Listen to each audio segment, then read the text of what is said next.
opening up in sweet surrender to the luminous love light of the One.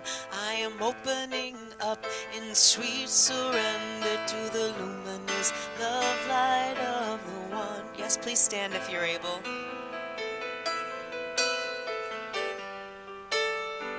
Now let's do I am opening. I am opening.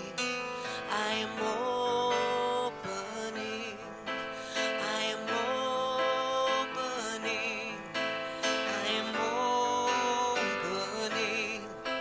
I am opening up in sweet surrender to the luminous love light of the One. I am opening up in sweet surrender to the luminous love light of the One. I am opening. I am opening.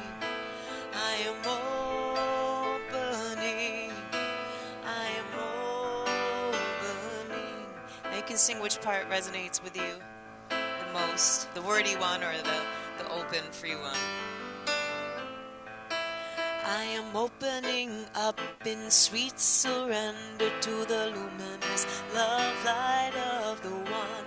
I am opening up in sweet surrender to the luminous love light of the One. I am opening. I am opening. I am opening. I am opening. I am opening up in sweet surrender to the luminous love light of the One. I am opening up in sweet surrender to the luminous love light of the One. I am opening. I am opening. I am opening. I am opening. I am opening. I am opening. I am opening up to sweet surrender to the luminous love light of the One. You sound great this morning. Thank you.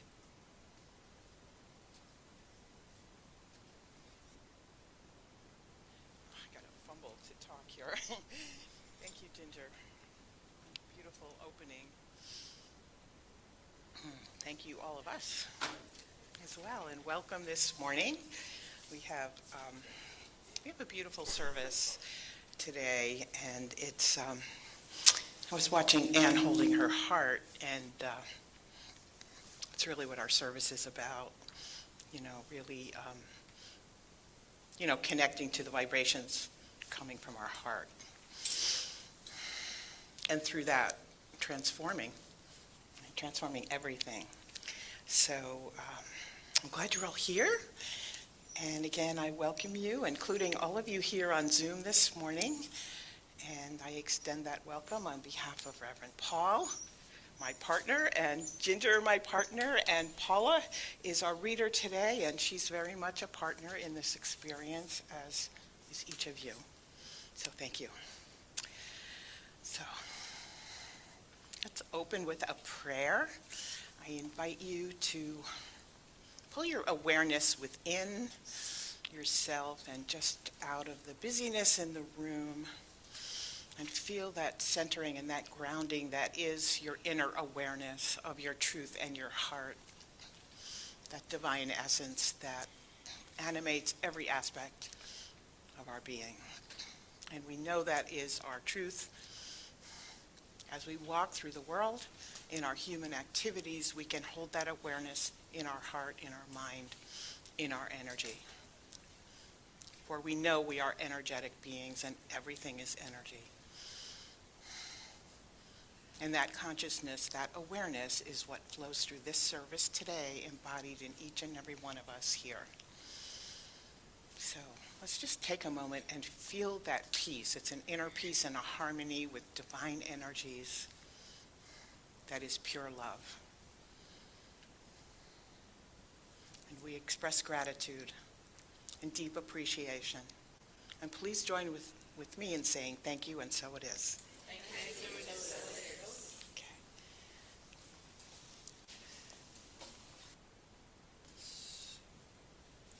So if you will repeat after me, I open my heart to the universe, accepting love and peace. I open my heart to the universe, accepting love and peace. I open my heart to the universe, accepting love and joy. I open my heart to the universe, accepting love and joy. I open my heart to the universe, accepting love and complete health.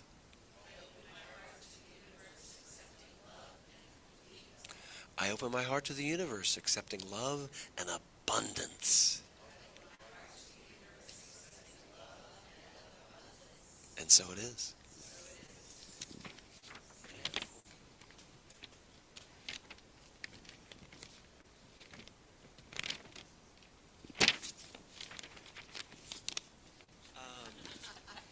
I don't think we have anybody here for the first time. First time? That's what I thought. That's what I thought. That's why but we do have some people. We do have some people who haven't been here for a while, and it's their first time to be in this space. So if those people would stand up, please. There you go. This is a blessing for you guys. So just soak it up. Okay? All you have to do is stand and be. And we're gonna grace you with this blessing.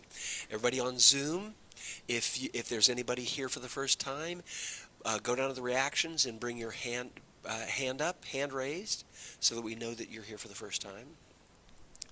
So, if you will repeat after me. Welcome to the Center for Conscious Living. We are a heart-centered spiritual community. We open ourselves to you in love. We recognize the perfection of God within you. We celebrate the joyous being that you are. You are a radiant point of light. We are blessed by your presence. Welcome home. It's my favorite.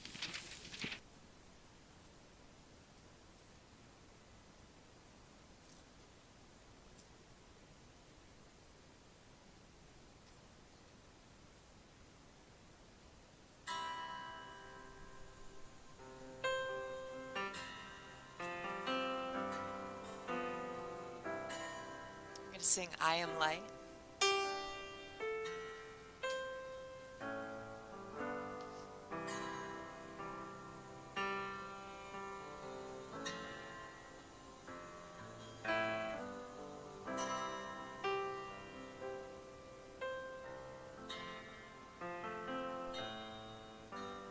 I am light, I am light. I am light, I am light.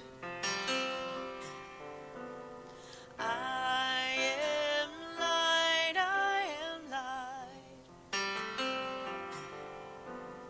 I am light, I am light. I am not the things my family did. I am not the voices in my head. I am not the pieces of the brokenness inside. I am light. I am light. I am light.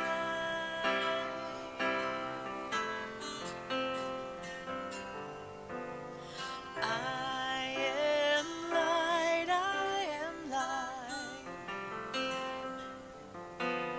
I am light, I am light.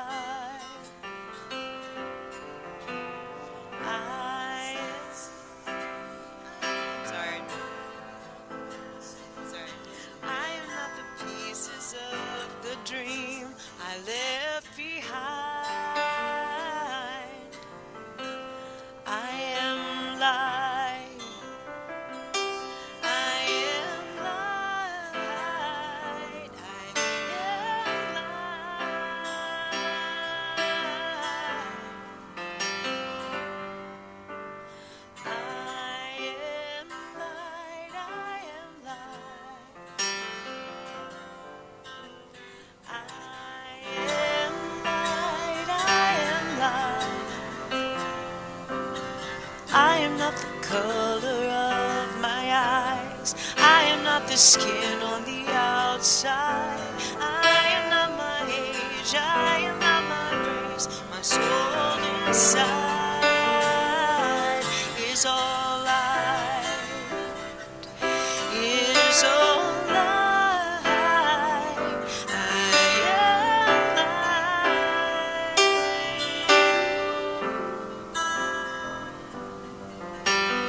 I am light. I am light. I am light. I am light.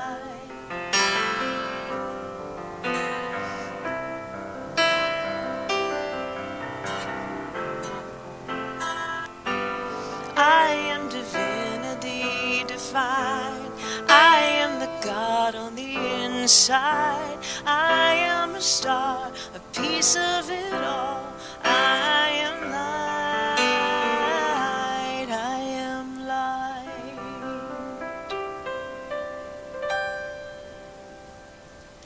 Thank you.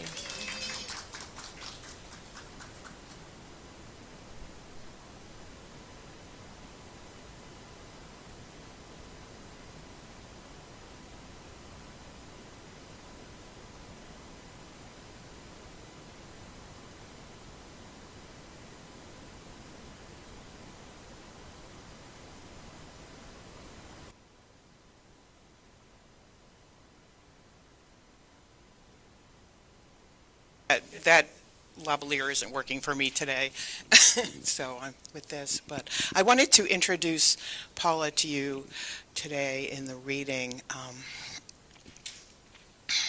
Sort of a different kind of a reading, and we talked about it, and I've talked about this before, but when I plan a service, everything is integrated in my mind. I don't know how it comes through to you, but that's how I conceive of it. So the reading and the music, it all works in synchrony for me, so I'm in partnership with the reader and the author of the reading, and I'm always in synchrony with the musician.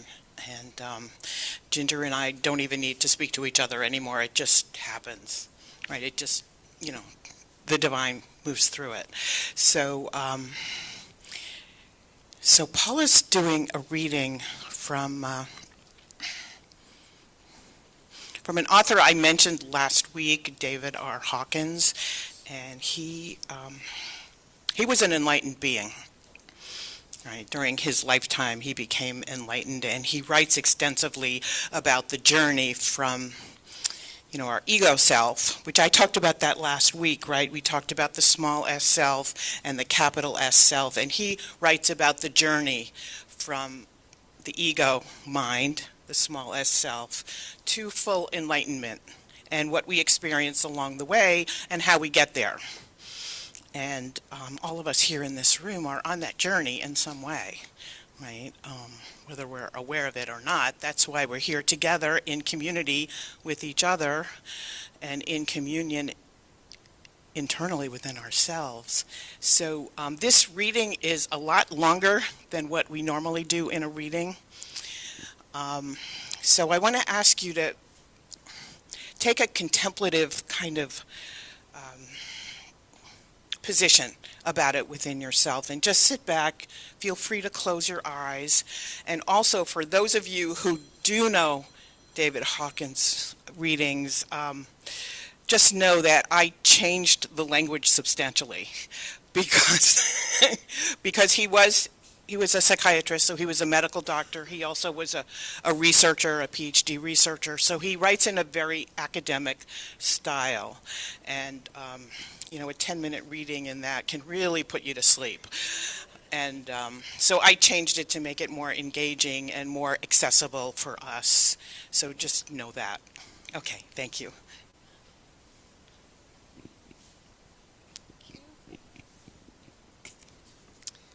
Okay, discovery of the presence of God, devotional non-duality. Transcending identification with the ego self is the core of all spiritual endeavors. The challenge we have in transcending is that we mistakenly identify ourselves with the qualities of our ego mind. This misidentification is a natural consequence of being in physical reality and experiencing life as a body. An analogy to such misidentification would be that of electricity, which is a generic type of energy and therefore is impersonal. When this impersonal electricity runs through a toaster, the toaster would identify itself mistakenly as being the primary source of power and would not realize that it is only an outlet for the electricity. Without the life energy of electricity, the toaster would be inert. We do the same thing. We misidentify ourselves as the body, as the person, instead of recognizing who we really are, our true self. This is a natural misidentification because the ego is an essential requirement for the survival of life in physically separate units as individual people, and it requires us to identify ourselves with the I, simply because of the separate experience we have as physically separate individuals. Yet, the primordial source of life energy is independent of our separation into individual beings. Like the toaster, we as separate individuals presume ourselves to be primary rather than as expressions of the universal essence. The energy of life is a radiance from the field of consciousness, and this radiance is the mode of the presence of divinity, which manifests in physical form as creations. Our capacity to transcend suffering and to be our true self is a consequence of our consciousness returning to its source. This is divinity immanent as the true self. In identifying with the ego self, we identify with the functions and qualities of the ego, and we label them as ours. We transfer our awareness of the truth of our being, who we really are, to the ego qualities that we experience as human beings. This results in a kind of vanity and pride, because we think of ourselves as owning or having created these ego qualities. We then think of the ego self as who I am, and we forget that our true and divine self, that it is our true and divine self that is who I am. This misperception in the actual truth of our being can be seen when we say that I am cold, instead of saying my body is cold. We make the same error with feeling and thoughts. Like the toaster, our identity is with the content of our experience rather than its source. Once we discern this essential distinction of the ego self and the true self, we can set an intention to pursue what is real and eternal in our life rather than what is temporal and transitory. When one has chosen the spiritual pathway and set the firm intention to pursue the true self and not the ego self, then the question arises of how to proceed through ordinary human life now that one has a different overall motivation. To embark on the spiritual pathway, it is not necessary to abandon our ordinary life. Instead, we can recontextualize the life we are living right now. The degree to which one values one's own life determines the answer. Those of us who see life as a precious gift wish not to waste it on that which is trivial and transitory, for the demise of the body is certain and inevitable. We can accept the pleasures of life as a gift, while at the same time rejecting our inclination to become attached to them, to think of them as an extension of who we are. Worldly success still occurs, but instead of receiving success, achievements, and possessions with pride, we accept them with gratitude. This humility of gratitude allows us to continue in the world and along our spiritual path without projecting our ego self into the world and onto others, without misidentifying ourselves with these gifts and achievements as who I am. Ultimately, the most effective renunciation of the ego self is to reject the seductive qualities of our mind and its endless operations.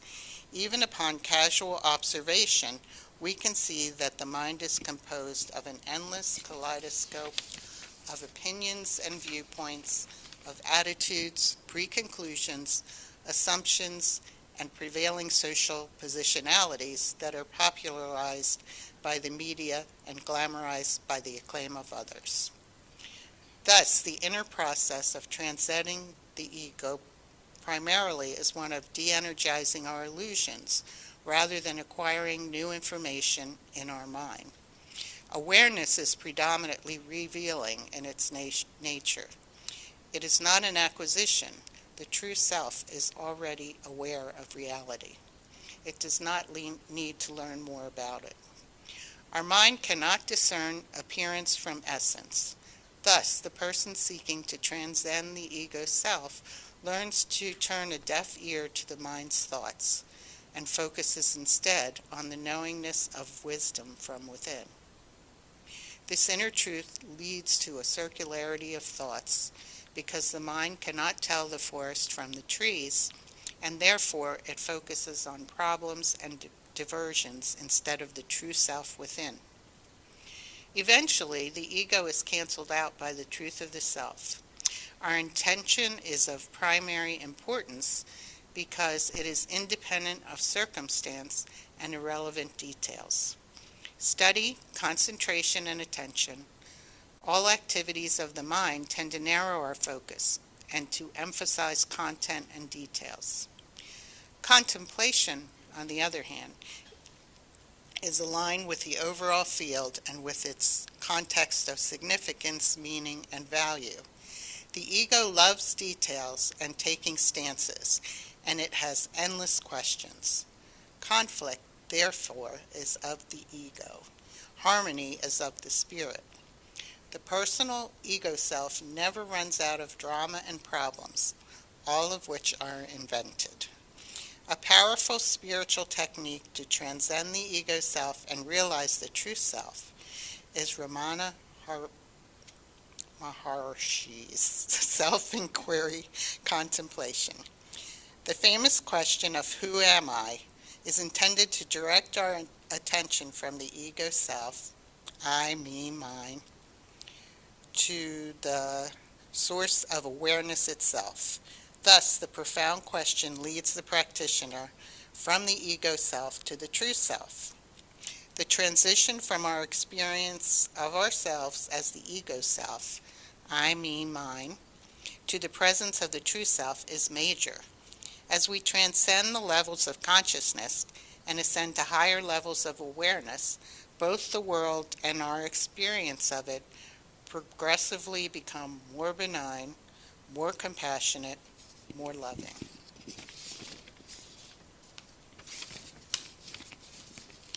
Our individual subjective experience is led from the ego self into the higher levels of consciousness.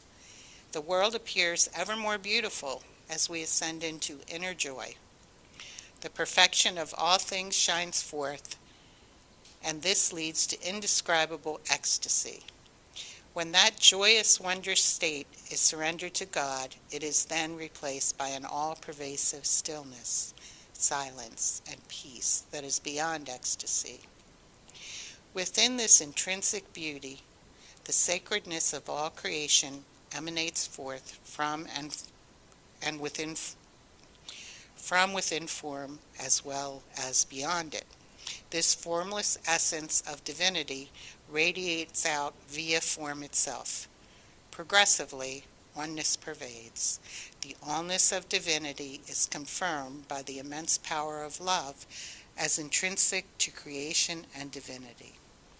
We experience this all-pervasive presence of love as our intrinsic true self. In our awareness, the true self melts into oneness. This consciousness of unity is exquisitely gentle. It is infinitely powerful. It is the truth of who we are, revealed in its glorious magnificence. Thank you, Paula.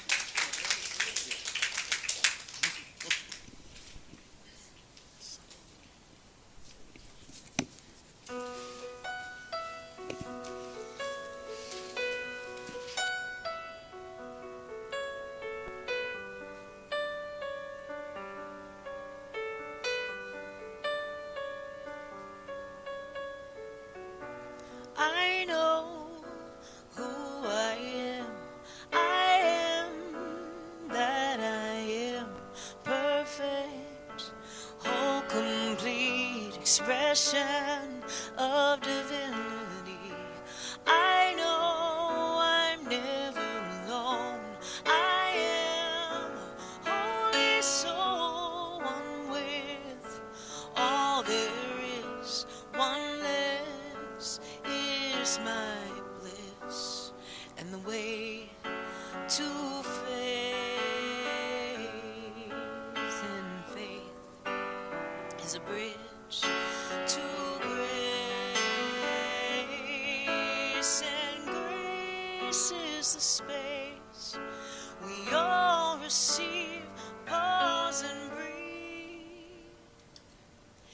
In peace, poise, power, peace, poise, power, peace, poise, power. God's love keeps me still. God's love keeps me still. God's love keeps me in peace, poise, power, peace, poise, power, peace, poise, power. God's love keeps me still. God's love keeps me still. God's love keeps me still.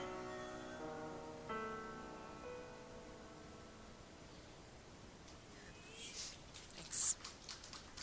Thank you, Ginger.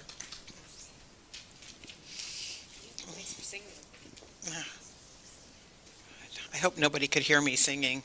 I have to be careful to turn the mic off because you'd all run away. So that reading by David Hawkins, there's so many elements to it, right? But the heart of it is, is awakening, right? And moving out of suffering, really. Because suffering is when we feel all the exigencies and suffering of our daily life and things that people say to us or experiences that we have that feel hurtful, that just touch us in a way that brings us into those emotions of the ego self, right? And David Hawkins talks about that a lot. And I think I mentioned last week that he created a map of consciousness. There are many maps of consciousness, and Ernest Holmes had one too, or we have one in Science of Mind. Anyway, it's the metaphysical chart, for those of you that know that. David Hawkins's chart is very detailed, and he starts out at the very lowest emotions, and it's a logarithmic chart as well. So, we can have leaps of consciousness from one level to another, and it starts out at the very lowest level, which I think is shame. I brought the, I may go refer to it later, but, and the levels of consciousness are very much coincident with our emotions, our inner emotions, right? Which those are connected to our thoughts. We all know that. We've studied all that. We know that. So how do we bring our awareness from these very low levels of consciousness, which we're seeing expressed out in the world today, aren't we, in a very grand manner by our political leaders, our world leaders. We're seeing it on a daily basis, and we suffer from even witnessing that, don't we? I do, so I know all of you as well, because you all have intentions to love each other and to spread love and to spread peace. That's why we're here together. That's why we're in community. And when we're in those higher emotions of joy and peace and love, it elevates all of us, doesn't it? So when we see our leaders behaving in a way contrary to that, and we witness the suffering of others because of that, how do we react to that? And that's a critical point, because I can go deep down the spiral of anxiety and despair and feeling helpless and victimized. And David explains very clearly in other parts of his book that when we're in those lower emotions, we're actually draining energy from ourselves, and we're draining energy from other people. We're actually pulling from the universe just to survive energetically. And when we transcend into higher levels of emotional awareness, which correlates with our consciousness, our awareness, we're actually giving back. We're generating, we're creating, and we move into the ultimate place of God consciousness, which is unity and oneness. So it's oneness with the divine source of all that is, which is an energy. It's beyond matter, it's beyond form. Out of separation, out of duality, meaning out of that toaster-like mentality that Paula was telling us about, that I am me, right? I, me, mine. Or last week we sang George Harrison's song, I, me, mine, right? And that inspired me to go along this path last weekend, to continue it this week.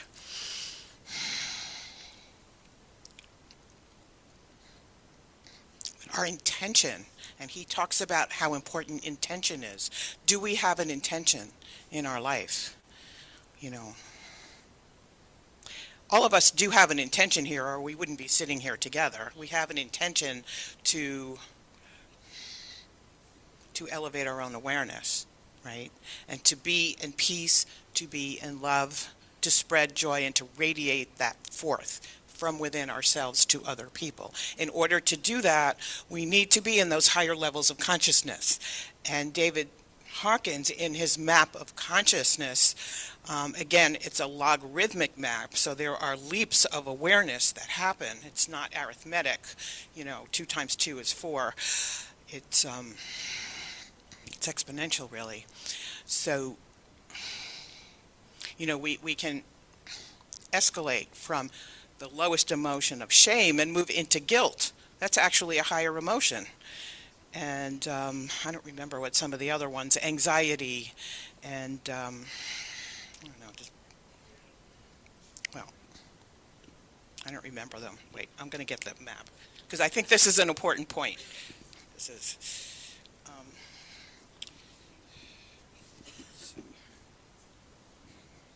I have this bookmark, which is ancient, and it says Center for Conscious Living in Hearts. So that's who we are, right? So shame vibrates at 20 on the logarithmic scale. Then we graduate into guilt. Shame is associated with the emotion of hate, really, and humiliation.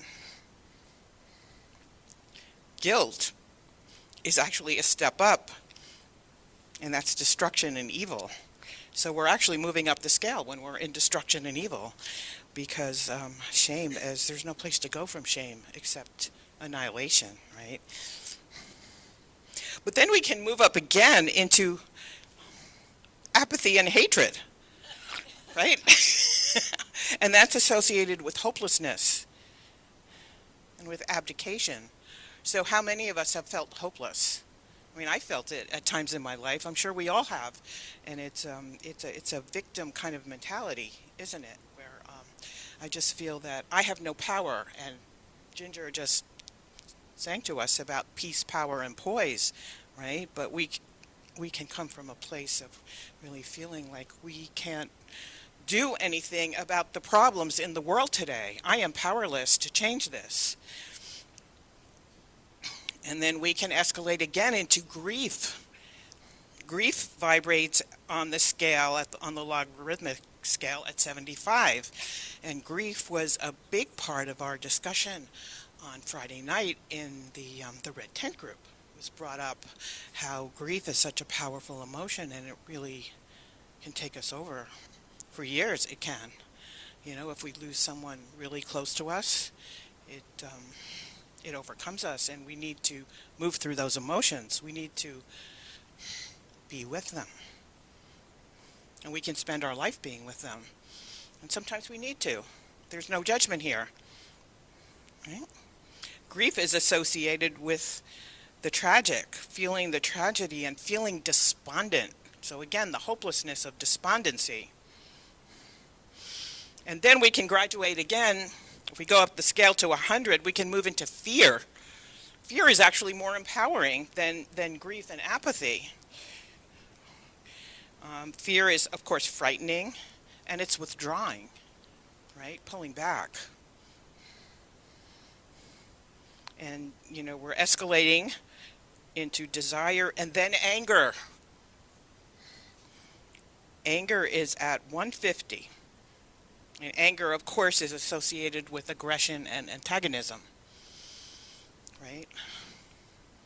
Anger is really scary. I find anger to be scary, and when people express anger to me, I pull back and I withdraw because it's the power of that is so explosive for me.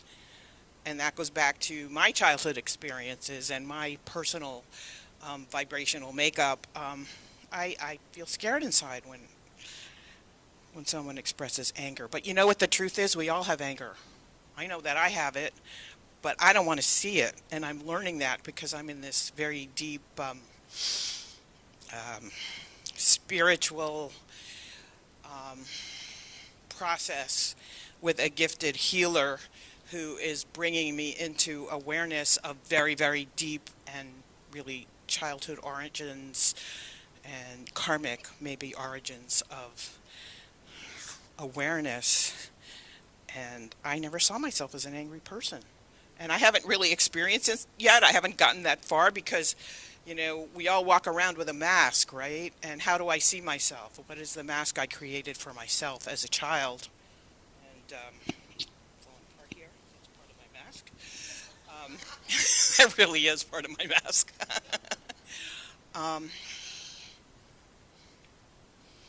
Pleasing other people, is part of my mask. It might not be part of someone else's. Someone else may want to challenge other people and exercise their power because it masks for them the inner emotions of fear and of anger or whatever else is in there.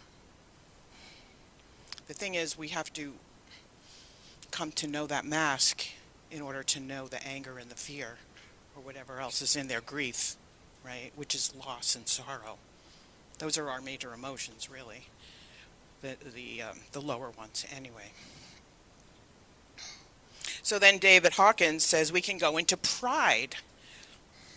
Right? Now, pride has good aspects and bad aspects, right? But he says that pride can be very demanding and it's inflated. Well, we all know that when we come into contact with a person who is exhibiting a lot of pride, and there are people on the national stage of our country right now who are demonstrating that very significantly, right? And we all know how we react to that, but we meet people in our personal lives too, and maybe within ourselves who are demonstrating that. And pride is associated with an inflation, so it's an expanded sense of really our ego self, right? That lower self. And David Hawkins explains at great length how that is a sticking point. Being in the consciousness of pride can really capture our attention for a lifetime. And it's very hard for us to move into the higher levels of consciousness, of awareness, to move into the next one, which is courage, until we come to terms with our inner pride.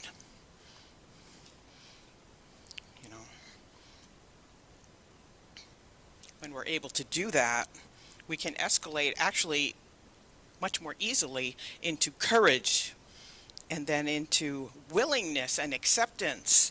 And these are all necessary levels of awareness in order to move into the much higher vibrations of love, joy, peace, and ultimately enlightenment. Right? And we can do that in our lifetime if we choose to, if we have the intention. So David Hawkins sort of led us to that place of enlightenment and joy and peace in the reading. We can do that in our lives. right? And when we're in joy, joy is actually, and joy and bliss are higher vibrations. A vibration is a frequency. When we're in those higher vibrations, we move into unity consciousness. And if we go back to the idea of having a mask, and then there's a lower self, which are all of those places below the level of 200 where we escalate from pride into courage, and then we can move on up into willingness and have intentions really that we can act upon and bring forth into the world and be vehicles of expansion and radiance for ourselves and for others, instead of drawing forth and really depleting ourselves and others. We need to cross that threshold. So we need to have inner awareness, but first we need intention. I really want to be this person who knows the truth of who I am. We talk about that here all the time, really. We do, right? How many of us really walk through the week and do it? And I'm guilty of that too. I have a busy life. We all have busy lives.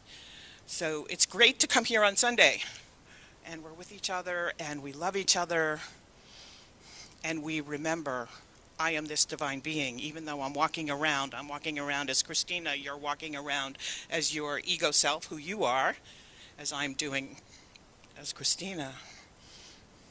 But there's a much more profound level to who I am, and we're all holograms. We really are holograms, right? So everything that the universe is, that God is, I am. That's the meaning of I am that I am. We talked about that last week too, right? So I don't need to go anywhere to understand anything, and I certainly don't need to go into my mind and to read more and to study more and to learn more, although that's helpful. That's really helpful. Like, I like to study, I like to learn. It enables me to come here and talk to you about David Hawkins and Ramana Maharshi and Ernest Holmes and whomever. But the really important point is we have to put it into practice. And are we doing that? Right? And that's challenging because we have busy lives. And because we also have resistance. We might not want to really sit down and examine how we're feeling. Right?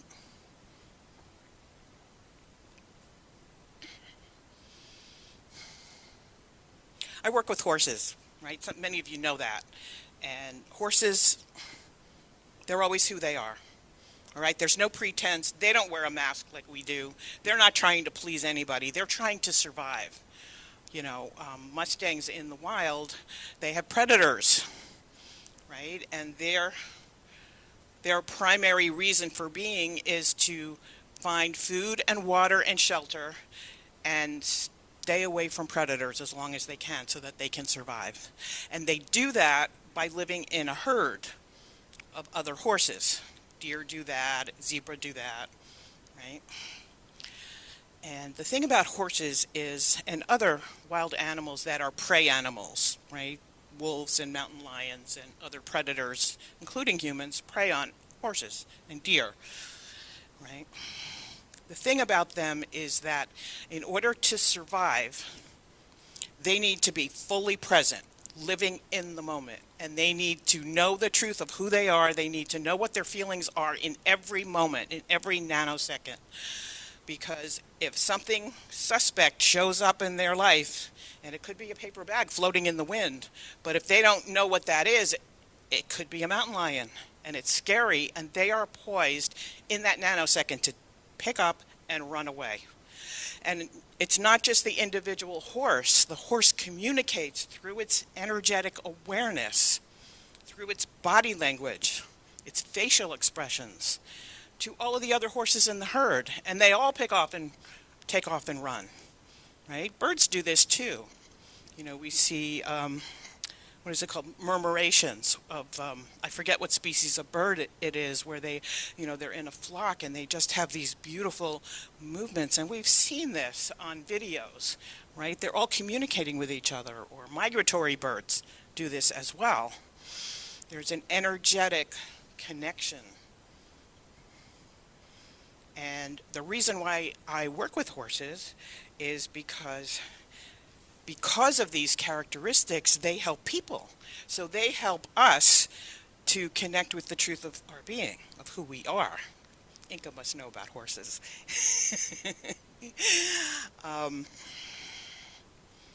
And one of my first experiences personally with that was I was in Colorado in training, and I went into an arena with a horse. Now this is very telling. This was a beautiful black Mustang. The horse had been born as a Mustang, and our Bureau of Land Management rounds up Mustangs and people end up with them. So this horse was on this beautiful ranch with a very heart-centered person who loved horses. This horse's name was Coyle,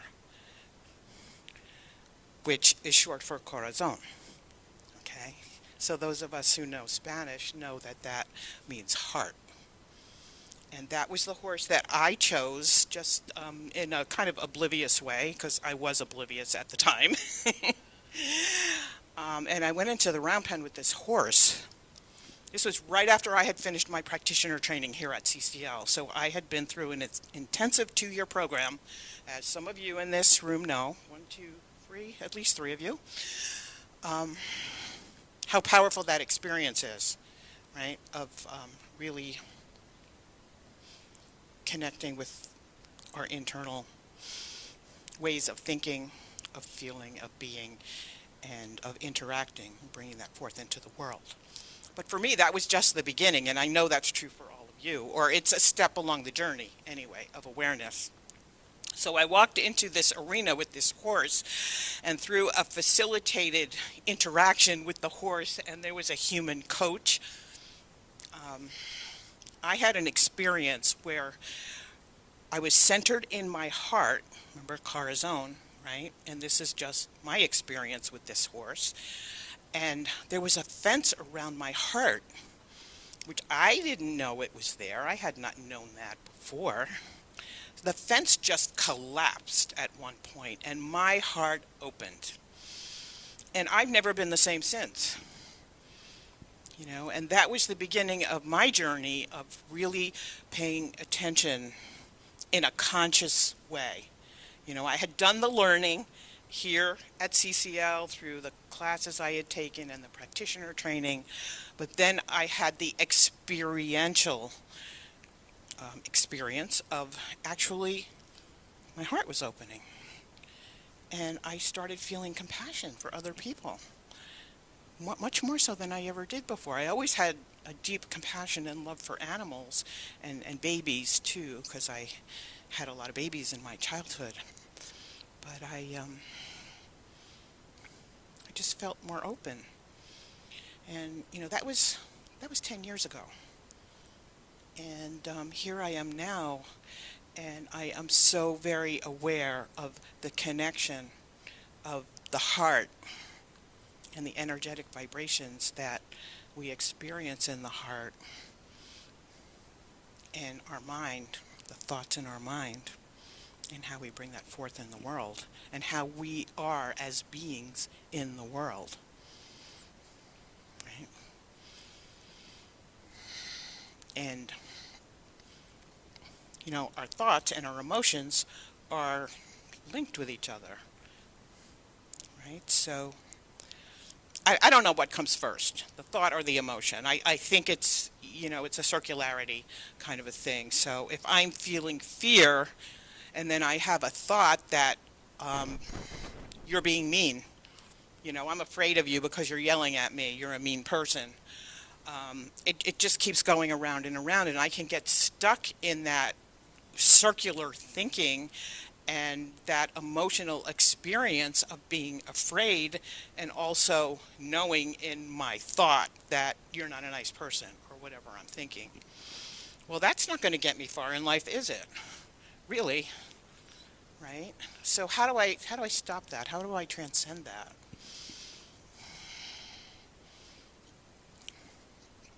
And David Hawkins, in his reading, talked about how when we're in our mind and we're paying attention to our thoughts, we create this, it's like a loop, and it's all a creation. It's a false creation, but our mind is not reliable. It's really not. But it does, the thoughts that we have in our mind can energize our feelings. And of course our feelings go back to our thoughts, but there are physical processes that go on in our brain, and there are hormones that are generated that support the creation of feelings of anxiety and fear, fight or flight, right? We all know what that feels like, and horses live by that.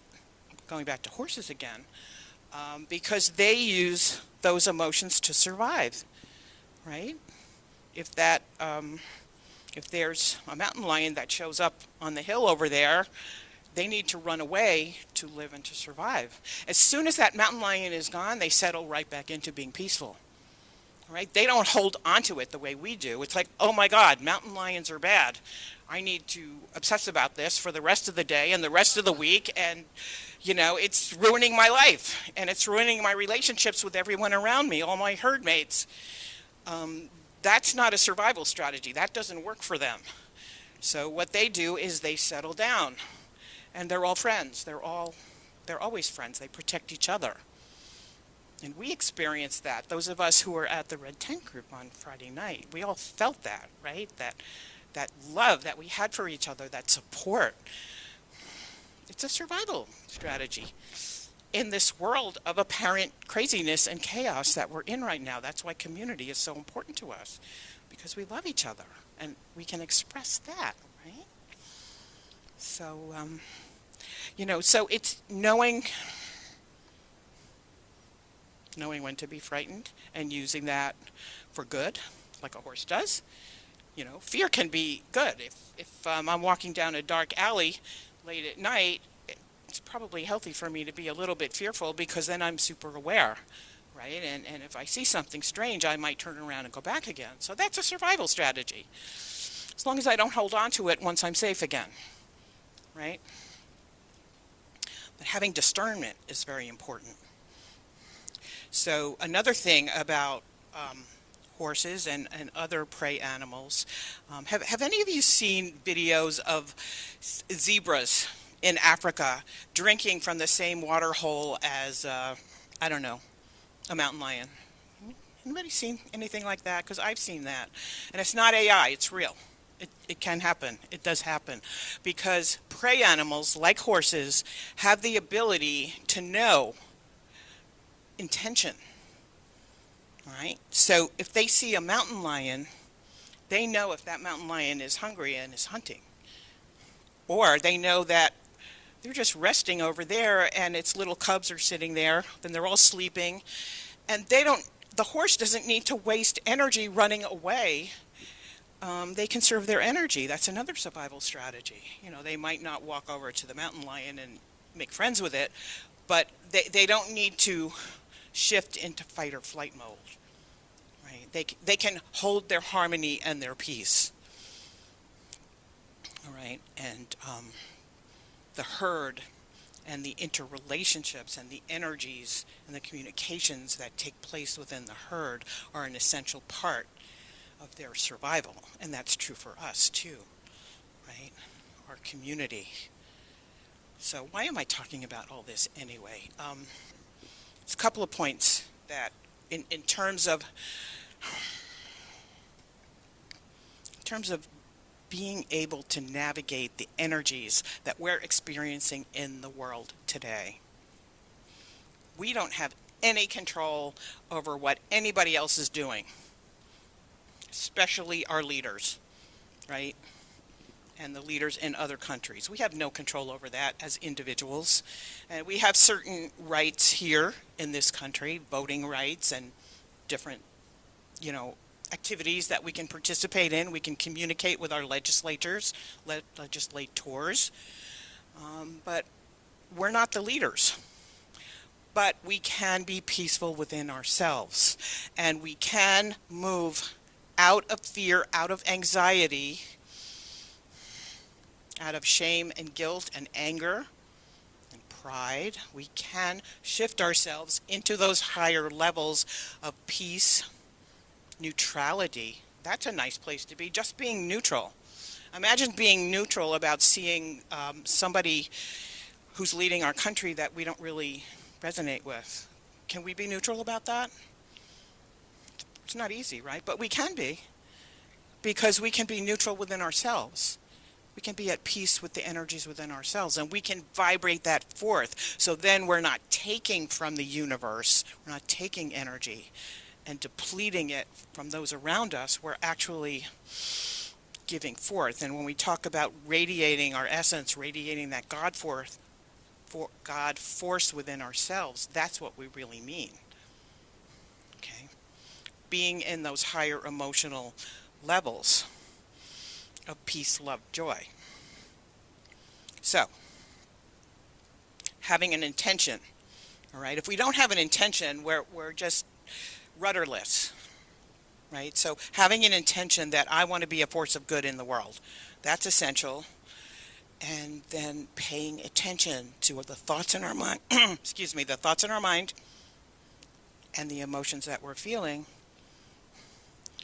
And then continuing with our intention to shift out of the lower energies of whatever it is, shame, guilt, anger, despair, into, at the very least, courage and neutrality. We're still bringing forth positive energy into the world. Now, I didn't talk about how we do that, right? I'm just talking about doing it. One of the ways to do that, there are many spiritual practices that can keep us on the track. I personally use many different things. Depends on the moment, depends on the day. We all have been in classes for ages. We all have our spiritual practices. We all do know how to do that. I think it's crucial to pay attention to our thoughts and our emotions. Okay?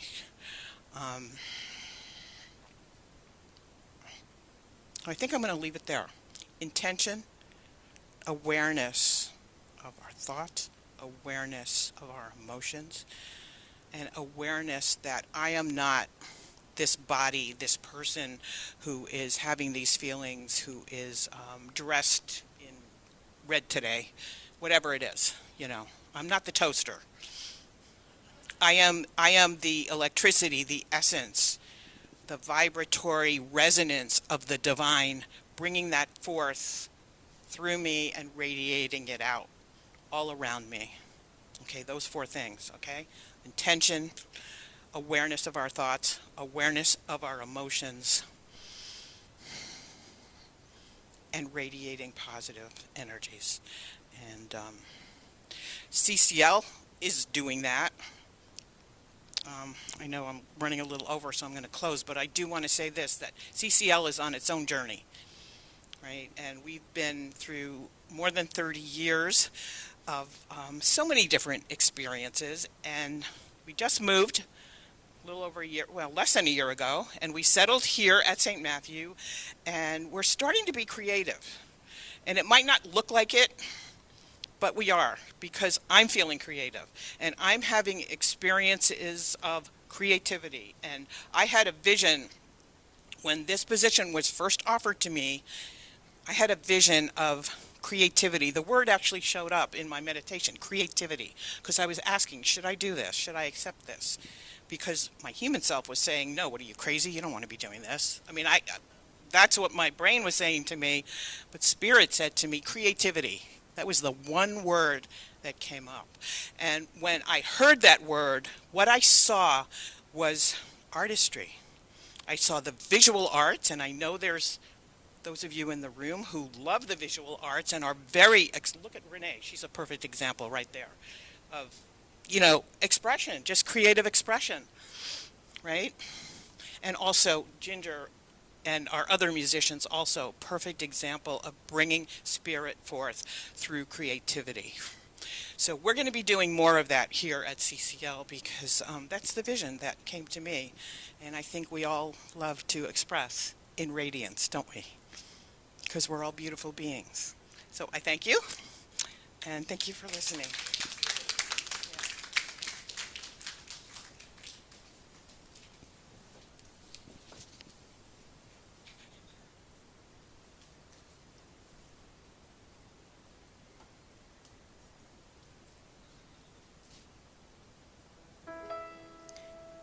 in that radiance, in that love, coming from that talk, we're boundless.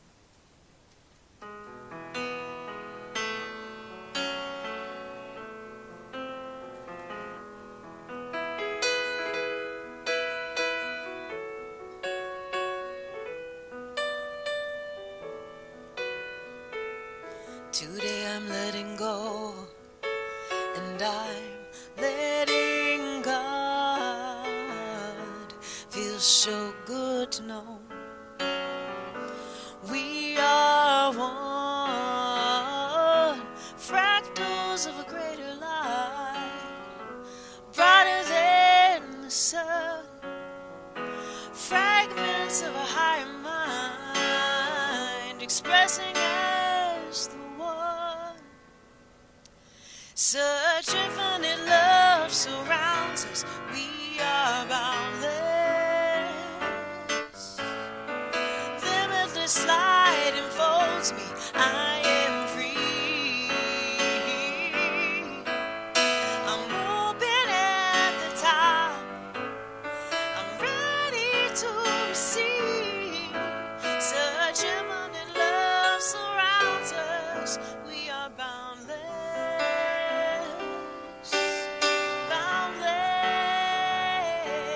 Boundless, boundless.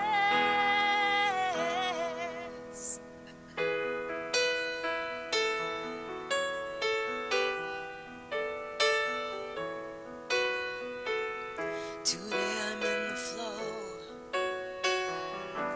breathing deep, making room to grow. With each release, my body is at ease, my mind is at peace, my spirit is aware now of its authenticity. Such infinite love surrounds us, we are boundless. Limitless light enfolds me, I am free. I'm open at the top, I'm ready to receive. Such infinite love surrounds us, we are boundless. Boundless, boundless, eternally boundless. Boundless, we are boundless. Today I'm letting go, and I'm letting God.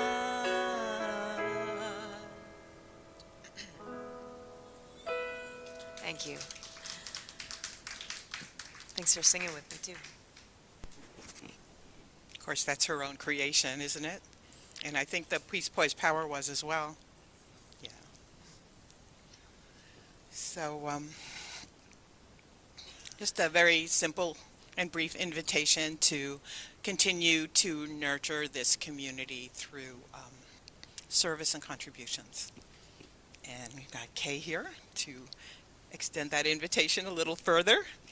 So if you join me with the saying that we have in our bulletin, well, used to have, for the offering. Thank you, God, for this abundance that is mine to share. I bless this gift and give it to thee in gratitude and joy, knowing that as I give, I do receive. Thank you, Kay. I am so blessed. I am so blessed. I am so grateful for all that I have. I am so blessed. I am so blessed. I am so grateful. I am so blessed. I am so blessed. I am so blessed. I am so grateful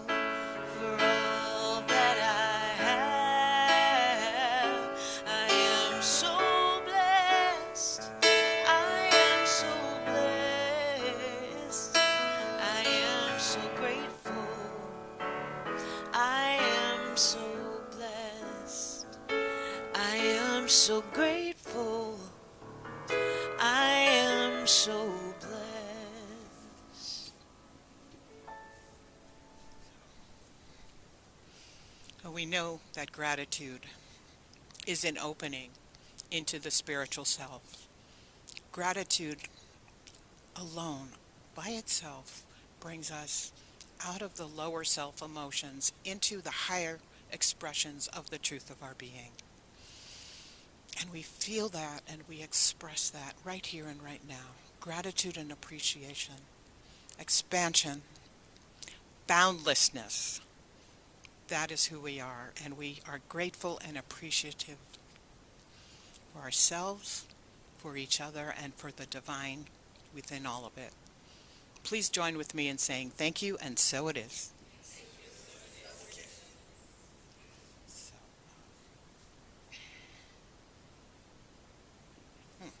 June.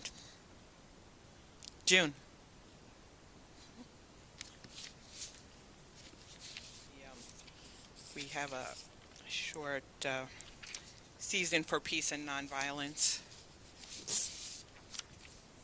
Peace here. I had to change my hat from treasurer to, yeah. So,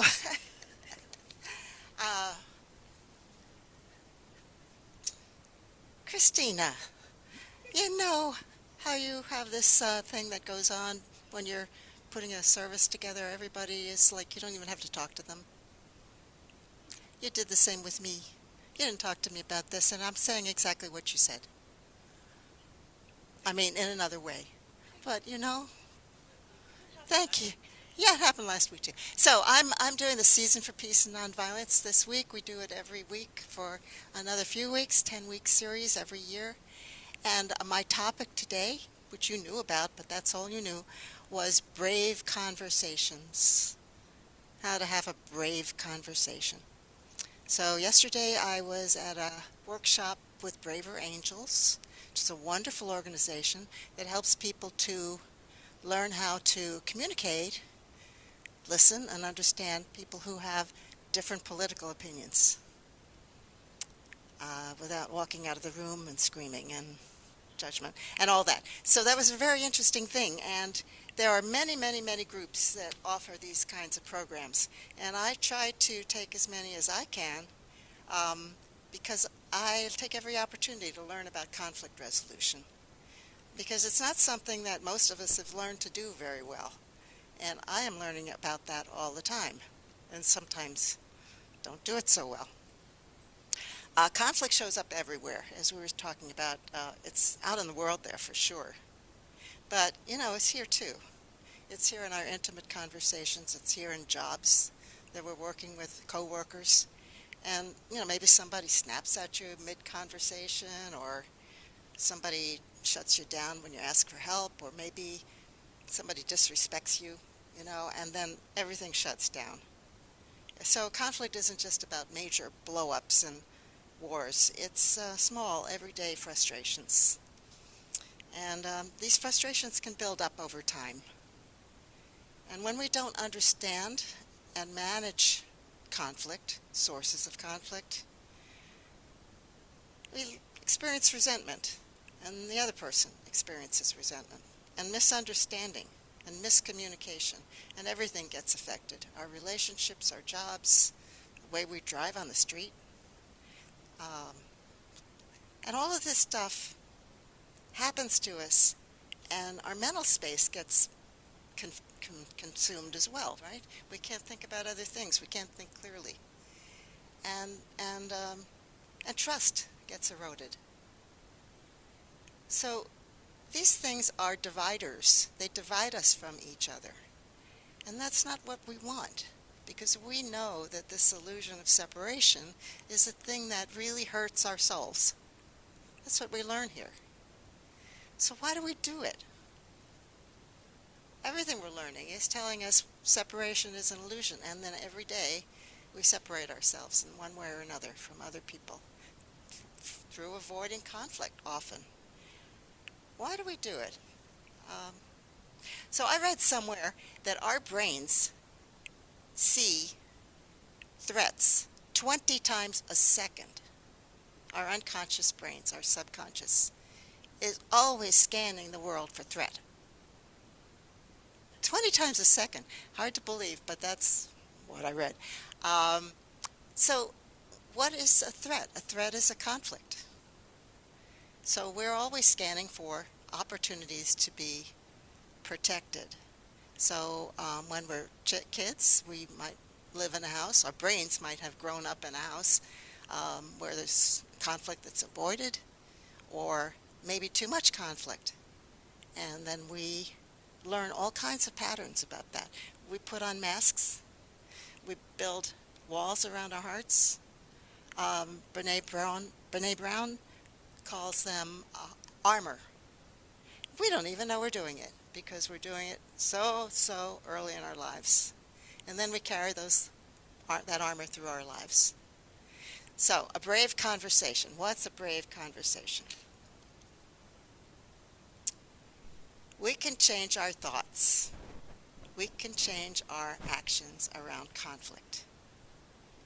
Sometimes, not always, but very often, conflict can be an opportunity to strengthen relationships and build trust. There are times when we might not want to be in conflict. It's dangerous, perhaps, really, like the horses know that this really is a mountain lion. But most of the time it isn't a mountain lion. So this is a brave conversation. It's not just about managing conflict. It's about how we show up in our lives in difficult conversations. But let's not kid ourselves. This is not easy. It's not comfortable. Brave conversations are not comfortable. Conflict is not comfortable. If we're feeling totally comfortable, like I'm not really comfortable at the moment, but I'm getting there, it's difficult. And if I'm comfortable in a conversation, it isn't a brave conversation. It's just comfort. So learning to have brave conversations is a practice. It's not something that we know how to do. And like everything else, it gets better, and we get better with practice. Because most of us want to be braver. And as Christina said, we have to be willing to learn new skills, willing to look deeply into our discomfort. We have to be willing to be curious and look at ourselves and our situation with new eyes, new thoughts, new eyes. We can begin to see that maybe our assumptions about what's causing this conflict might not be what's really going on, and there might be some possibilities we haven't seen yet. There's so many techniques, so many classes and practices that can support us in this, like the Braver Angels or the Emotion Code or Abraham Hicks Emotion Scale, or David Singer,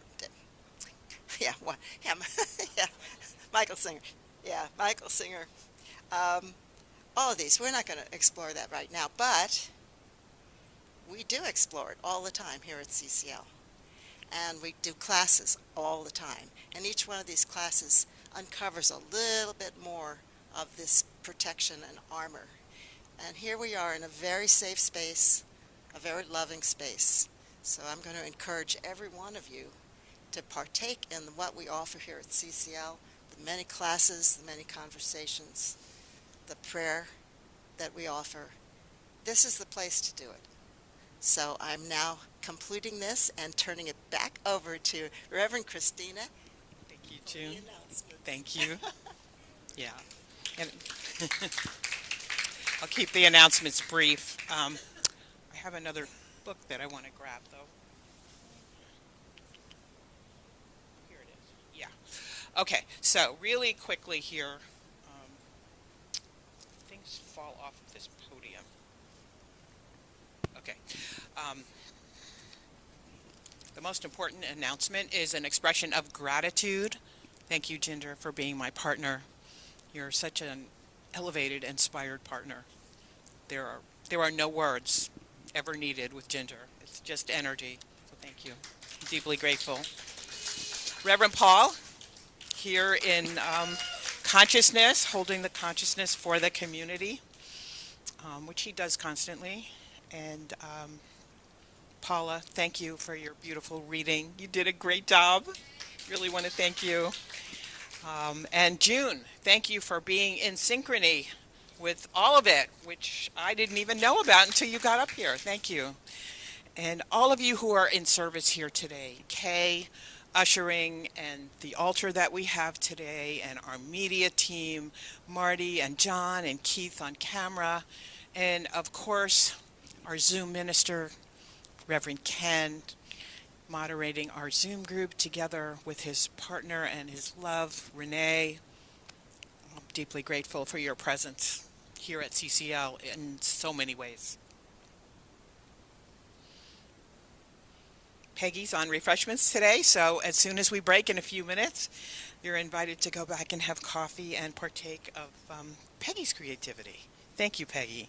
Did I catch everybody? Bob, thank you for setup. Bob's here every Sunday morning setting up, and he breaks down as well. All right, very quickly, I have more information about the David Young concert, which is Saturday, April 18th in the afternoon, so I can confirm that. We have this room scheduled from 1 to 5 p.m., and David Young is he's an inspired musician. He channels music, he channels spiritual messages and brings healing energy into the group, and he is going to be talking about or doing a workshop on two topics. A portal to the divine, and also the missing years of Jesus and Mary Magdalene. And it's going to be a really interesting time. So I encourage you to register early. You can register on our website. Advanced registration is $40 for the 4-hour program. And if you show up at the door unexpectedly, it would be $45. It's very helpful to us if we know ahead of time, at least approximately how many people will be here, just for planning. So again, you can go to our website, and in the spirit of everything that we've been talking about here today, I'm announcing a class that I'm starting. It begins on April 2nd, and it's running on Thursday evenings for 5 weeks, so April 2nd to April 30th. And it is an Abraham-inspired class, but I'm just going to do my own creation with it. Abraham is the starting point, and as I think June announced, that Abraham really focuses on emotions. So everything I was talking about, elevating our presence through our emotions, Abraham really leads us into how to do that. And we're going to be working with this book, The Astonishing Power of Emotions by Esther and Jerry Hicks. And we'll be doing various practices with that, but I invite you to join us. It's only 2 hours. I'm trying to keep the class short so it's easy to attend, especially after work or a busy day. 7 to 9 p.m. on Zoom, $147 for 5 weeks. So join me in really partaking of that journey from the ego self to the higher self of our true being. I'm calling it The Astonishing Power of Emotions. Let Your Feelings Be Your Guide. That's the name of this book, and that's what we'll be doing. Today, we have the Mall Walk for the Homeless, and you can speak to Marty or June about that. It's actually starting right now. Begins at 1 o'clock. Well, the walk officially begins at 2:30. It is in the Morristown Mall, which is a few minutes from here. And again, check with June and Marty for more information, or Renee knows a lot about it. She's all dressed for the occasion. It's sponsored by the Interfaith Homeless Outreach Council, and CCL has participating in that event for many years. And I think that is it. So let's all circle up. Oh, Holly, yes. See, it's not written in my announcements. So Holly has a kindness activity. Thank you. Yes, the astonishing power, the boundless astonishing power of kindness. We have a challenge for ourselves here. as you know, this is the 250th birthday of our nation, and the challenge is to generate, by the 4th of July, 250 notations of kindness conversations, of actions, of brave conversations, etc., and to put them in this cookie tin. How sweet to have kindness collected in a cookie tin. And there are slips of paper that you can fill out. You can sign your name or be anonymous, and you can share about kindness offered, received, or witnessed to self, others, or our beloved Earth. So there we have it. What do you think? Can we pull off 250 by the 4th of July? Easy peasy. Let's go beyond it. Okay, thank you. Question, Holly. Yes. Do you have any way for those of us on Zoom to participate? Of course. Email the office. Well, I don't know. Let's talk about that. All right. Actually, what we can do is have this slip available And various okay, forms. okay, all right. We'll talk about that, but we definitely want to allow all of you on Zoom to participate as well. Knock me over. This is how I feel right now. Look how big the circle is today. Breaking records.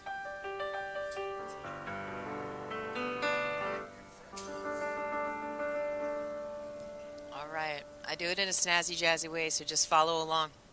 2, 3, 4. Let there be peace on earth, and let it begin with me. Let there be peace on earth, a peace that is meant to be. With God as our power, family all are we. Let us walk with each other in perfect harmony. Let peace begin with me. Let this be the moment now. With every step I take, let this be my joyous vow. To take each moment and live each moment in peace eternally. Let there be peace on earth, and let it begin with me.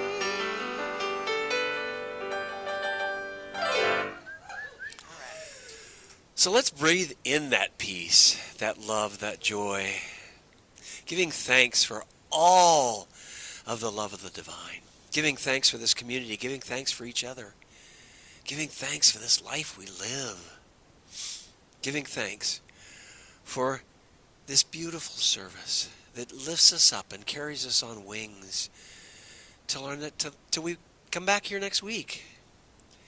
Giving thanks for Rev Christina and her consciousness, her commitment to this community. Giving thanks for all of us here, that you are CCL. All of us are CCL. So I give thanks for all of us. I give thanks for this oneness, this peace, this joy, this love. Knowing that this week flows with the perfection of the divine. We can let go of everything and anything else and know that we are one with all the good in the universe. And it flows to us easily and effortless. So we let go, let God, and give thanks. And together we say, and so it is. Okay. Here. Before we end, I just want to point out that we have emerging leaders in this community, and there's at least 3 of them. There's more than that, but at least 3 of them that I want to point out to you. Ginger, of course, is one, and Jason right next to her, and Kathy Kilpatrick over here. They are on the practitioner track. They have completed their training, and they are very soon to be licensed. They've got a few little steps to go yet, but that's going to happen very, very soon, and you're going to be seeing a lot more of them. And I would invite you, Jason, to stay where you are after service, and Kathy, if you would come over here, and we'll talk about where we're going next step-wise. Okay. All right, let's affirm our oneness. Something wonderful is happening to me right now. It is this thing called life. Life is in my body. Life is in my mind. Life is in all of my activities. I receive it. I share it. I am it. And I accept it. Just the way that it is. Thank you, life. In accepting all of these gifts, we say yes! Thank you, everyone.